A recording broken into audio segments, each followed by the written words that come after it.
Hello and welcome to the ESCAP online course for negotiating regional trade agreements for trade in times of crisis and pandemic. My name is Katrin Kuhlman, and I am a visiting professor of law at Georgetown University Law Center and the president and founder of the New Markets Lab, a law and development center. This is Module 4 on trade facilitation. Trade facilitation is particularly important at all times, and of course it's been a critical issue during the pandemic. As the WTO notes, trade facilitation is so important because these measures simplify procedures, increase transparency and accountability, provide a platform for sharing information, and facilitate harmonization of policy and regulatory reforms. During the pandemic, countries have struggled with how to achieve a balance between free flow of goods and minimizing virus transmission. This has often resulted in red tape across the supply chain in the form of border procedures and supply chain requirements. The WTO also reports that travel and transport costs amount to about 15 to 31% of trade costs, which varies by sector. Countries have closed borders and restricted movement of persons, services and business travel have been affected, and vaccine distribution, of course, could also be affected if trade facilitation measures are not implemented in a timely manner. The COVID-19 pandemic has seen particular trade facilitation challenges as well, in the form of staffing issues, difficulty accessing customs brokers, tedious clearance requirements, duties on essential goods, physical requirements for paper filings, lack of cooperation between border agencies, and insufficient consideration for SMEs. Regulation of trade facilitation is based on positive integration of trade rules, and the landmark WTO Trade Facilitation Agreement is the only multilateral agreement on trade facilitation. As a result, the trade facilitation provisions in this chapter are used as the baseline for most of the regional trade agreements. This session will examine key options for trade facilitation in the following categories: paperless trade, expedited shipments and release of essential goods, other measures related to expedited release, and facilitation and border cooperation, including cooperation between national authorities such as border agencies and trade facilitation committees. A number of aspects of the WTO Trade Facilitation Agreement relate to how RTAs cover trade facilitation as well. These include the substantive provisions included in TFA Articles 6 through 12 on publication, releasing clearance of goods, cooperation, formalities, freedom of transit, and other issues. They also include the provisions on special and differential treatment in TFA Articles 13 through 22 on extended timelines for implementation, transition periods, capacity building support, and of course, the differentiated aspect to special and differential treatment contained in the WTO TFA that is noteworthy and will be covered more extensively in the chapter on development. In addition, the TFA has provisions on cooperation through the Committee on Trade Facilitation and the National Trade Facilitation Committees that can be very important to dealing with issues of crisis as they come up. And it's also notable that the TFA states that no provision shall be construed to diminish obligations to members under the SPS and TBT agreements, which is something that we will cross-reference when we discuss SPS and TBT in an upcoming module. So in regional trade agreements, trade facilitation is now becoming the norm, but this was not always so. Recently, over the last 20 years or so, trade agreements have proliferated that contain sections on trade facilitation. And in many cases, these were influenced by the WTO TFA, but in some cases, trade facilitation provisions in early RTAs also influenced the WTO TFA, such as the RTA between South Korea and Singapore that has provisions on paperless trading. Some RTAs do go beyond the TFA, of course. These include areas like expedited release that are particularly important for emergency situations, like the USMCA Article 7.7. We'll look at these in a little bit more depth in just a moment. The DIPA recognizes the role of e-commerce in trade facilitation, includes also provisions on digital inclusion, which are particularly important in all contexts. And RTAs also have provisions on special and differential treatment, such as the provisions in the RCEP. So now we'll turn to a deeper dive of the RTA options that are contained in this chapter of the handbook. Although I should note that for this module and for the others that follow, it's not possible to include all of the detail that is contained in the handbook. And we'll start with paperless trade, which is something that COVID-19 has really highlighted as particularly important, and which is also linked to the acceleration of the adoption of digital technologies. Although not all countries have fully implemented their commitments under the WTO Trade Facilitation Agreement, which does impact the ability to use these types of provisions to address issues of crisis. So paperless trading can enable faster information exchange among a lot of different parties, companies of all sizes, including SMEs, government officials, border officials, consumers, and can be incredibly important in the case of response to emergency situations. Digital aspects like digitizing import formalities, for example, payments and documentation, and increasing the use of electronic signatures are particularly relevant here as well. And these will be touched upon in this chapter and also elaborated upon in the chapter on digital trade that will follow in another module. These issues do arise in the WTO Trade Facilitation Agreement. The WTO TFA contains provisions related to paperless trade, although implementation has been low, as noted. And there's a recent framework agreement on facilitation of cross-border paperless trade in Asia and the Pacific, which is a UN initiative focused on paperless trade that entered into force earlier this year on 20th February 2021 and includes comprehensive and deep integration obligations. And of course, there are provisions in regional trade agreements as well. Implementation has been a challenge for a number of reasons. One of them is the implementation timelines under the WTO TFA, but a study by UN ESCAP also found that other things contribute, such as lack of domestic legal rules concerning electronic transactions, lack of electronic systems, poor coordination between border agencies, and insufficient human resources. So the RTA options in the handbook in this area include three things: electronic pre-arrival processing, accepting electronic copies, and electronic payments. And we'll cover each of those now in turn. The handbook highlights several options for RTAs in terms of pre-arrival processing. And this is particularly important during emergency situations for two reasons primarily. One, pre-arrival processing can allow for immediate release of essential goods. And two, it can assist stakeholders in maintaining business continuity. So there are three types of options that we highlight in the handbook here. One is the baseline option, and as I noted before, the baseline options for this module tend to track very closely with the WTO Trade Facilitation Agreement. So TFA Article 7.1 obligates states to adopt pre-arrival procedures to expedite the release of goods. This is the baseline. And then building on top of that is baseline plus option A from the Chorus Agreement, which obligates parties to provide for both the submission and processing of customs information electronically before goods can be released on arrival. And baseline plus option B, which is sample draft language. And sample draft language, again, is language that was added to the handbook to really tailor provisions in this area to issues that arise during a crisis or pandemic. So this is new language that does not appear yet in an RTA. And the sample draft language focuses on procedures for expediting the pre-arrival processing of documentation related to essential goods by adopting measures in electronic format during crisis situations. The sample model language is also included here in the orange box at the bottom of the page. In times of emergency, each party shall ensure that they adopt measures that allow for pre-arrival processing related to all essential goods in electronic format in order to expedite the release of these goods upon arrival. These will include, but are not limited to, documentation relating to completion of customs formalities and a pre-arrival declaration of goods, including submission of a provisional declaration.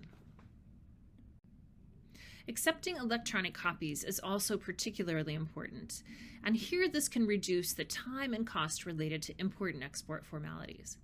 Digital solutions can be employed to address things like pre-arrival processing, inspections, testing procedures, health checks, and identification requirements, among other things. During emergency times like COVID-19, acceptance of electronic copies may be preferred since it reduces human contact. So here you can see 5 different options that are highlighted in the handbook for accepting electronic copies. The baseline option, as do many of the baseline options, as noted, comes from the WTO Trade Facilitation Agreement and encourages parties to accept electronic copies of documents. However, the language here is not binding, and this can affect the level of implementation and reliability during times of crisis. The Baseline Plus option A comes from the Australia-Singapore Digital Economy Agreement and imposes binding obligations on states to accept electronic versions of trade administration documents. Baseline Plus option B is also interesting, and this is also included in the orange box below. It's taken from the ASEAN Trade and Goods Agreement, and it establishes a commitment for the adoption of international standards on ICT, which is not found in other RTAs. Baseline Plus option C, the third Baseline Plus option, building on the baseline of the WTO TFA, provides for binding commitments on mutual recognition of electronic documents and data based on a substantially equivalent level of reliability standard. And then finally, we included a discretionary option that is taken from the DEPA. And this, again, you can see in the orange box below, an obligation to accept electronic copies subject to domestic and international law. So the DEPA notes that each party shall accept electronic versions of trade administration documents as the legal equivalent of paper documents, except where there is a domestic or international legal requirement to the contrary, or doing so would reduce the effectiveness of trade administration. The handbook also covers a number of RTA options related to expediting release and clearance of goods. And these relate back to the module on essential goods and services that we've previously covered. The COVID-19 pandemic was a wake-up call, essentially, to the international trading system to strengthen global value chains and ensure that goods can flow in the most expedited and cost-efficient manner possible. RTAs can help here by eliminating bottlenecks that arise in the cross-border movement of essential goods. This section highlights provisions focused in this area, many of which track with the WTO TFA and a number of RTAs. And they include things such as prioritizing essential goods by treating them as express shipments, provisions for expedited release of essential goods, and establishment of fast lanes. So turning to the first of these, RTA options on expedited shipments, the handbook highlights 2 possibilities. One is the baseline option, taken from the WTO Trade Facilitation Agreement, Article 7.8, and includes a number of measures to minimize documentation for these shipments and expedite their release, including minimizing documentation, providing for the rapid release of shipments, applying A and B regardless of the value of the shipment, and allowing for a de minimis threshold for goods to be exempted from customs duties and taxes. You can see the full provision in the orange box here below. The Baseline Plus option, taken from the DEPA, recognizes the role of electronic commerce in expediting and facilitating express shipments of essential goods. Expedited release of essential and perishable goods is particularly important during times of crisis and emergency. The handbook here highlights 2 options. One is a baseline option from the USMCA that includes simplified and efficient release of such goods, and the second is a Baseline Plus option, which is adapted from several things: the DEPA Article 2.6 and Article 7.9 of the Trade Facilitation Agreement, with, however, sample model language added, which is included in italics in the box below on the slide. So this provision is tailored in particular to essential goods. So you can see that essential goods, the wording essential goods, is something that was added to this provision as sample model language to really ensure that it would apply in such context. And this would include medicines and medical equipment, as we discussed earlier in the course. The goal here would be to expedite shipments of such goods during emergency situations. And so I won't read the entire Baseline Plus option, but I do want to highlight a few things. So one is that there's a provision on avoiding delay in trade of essential goods in emergency situations. And 2 particular things that are highlighted under normal circumstances, and the sample model language does also include within a certain period of hours. So trying to really limit the time during which this would happen under normal circumstances.